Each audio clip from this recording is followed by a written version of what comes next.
Hi everyone. आज हम जानेंगे मनुष्य में रक्त परिसंचरण तंत्र कैसे होता है, कैसे ब्लड हार्ट से होता हुआ शरीर में और शरीर से वापस हार्ट में कैसे आता है। तो चलिए हम शुरू करते हैं। हार्ट एक मांसल अंग होता है। यह रुधिर परिसंचरण तंत्र का केंद्रीय अंग होता है।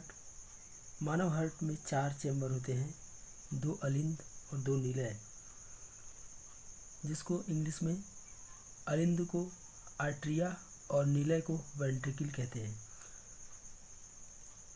मानव हृदय में दोहरा परिसंचरण तंत्र की व्यवस्था होती है, अर्थात मानव में जो सर्कुलेशन होता है वह दोहरा होता है। हमारा आधा शरीर अशुद्ध रुधिर तथा आधा शरीर शुद्ध रुधिर प्राप्त करता है। ऐसा हमारे हार्ट के अलिंद और निलय का पूर्ण विभाजन होने के कारण होता है, जबकि मछलियों में ऐसी व्यवस्था नहीं होती है। इनमें इकहरा हृदय परिपथ यानी सिंगल हार्ट सर्कुलेटरी सिस्टम पाया जाता है। अब हम जानेंगे हृदय कैसे शरीर में रुधिर को पंप करता है। फेफड़ों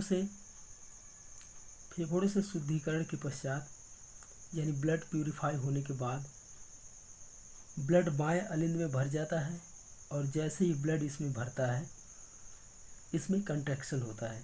कंट्रैक्शन यानी कि संकुचन होता है, और ब्लड बाइकस्पिड वाल्व से होता हुआ बाएं निलय में भर जाता है। बाइकस्पिड वाल्व जो रुधिर के रिवर्स फ्लो को रोकते हैं यानी उल्टा फ्लो होने से रोकते हैं।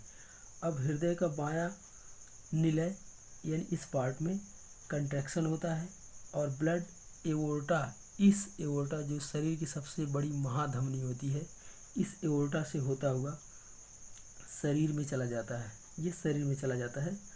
और इसी समय हृदय के दाहिने अलिंद में रिलैक्सेशन यानी कि शिथिलन होता है, और ब्लड दाएं अलिंद में भर जाता है। अब दाएं अलिंद में कंट्रैक्शन यानी कि संकुचन होता है, और इसी समय दाएं निलय में रिलैक्सेशन होता है यानी यहाँ शिथिलन होता है, और ब्लड इस ट्राइकस्पिड वाल्व से होता हुआ दाएं निलय में भर जाता है। अब दाएं निलय में कंट्रैक्शन होता है, और यह अशुद्ध ब्लड फेफड़ों में शुद्धिकरण के लिए भेज दिया जाता है, जो कि पल्मोनरी आर्टरीज के द्वारा भेजा जाता है। इस आर्टरीज को कहते हैं पल्मोनरी आर्टरीज। ये एक अपवाद होती है, एक्सेप्शन होता है। शुद्धिकरण के पश्चात रुधिर पल्मोनरी वेन्स द्वारा रुधिर बाएं अलिंद में भर जाता है, और एक परिपथ पूरा होता है। इस प्रकार हार्ट ब्लड को शरीर में भेजता है। Thank you for watching videos.